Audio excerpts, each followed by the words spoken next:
Hello mọi người nha. Hôm nay mình làm video này là muốn thông báo với mọi người kênh X của mình tiếp tục bị TKT.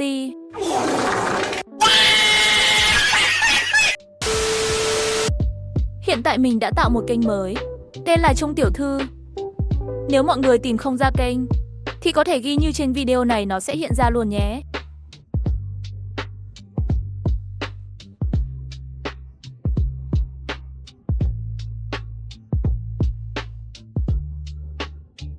Mình sẽ tiếp tục đăng video trên kênh mới. Mong các bạn qua ủng hộ mình nha.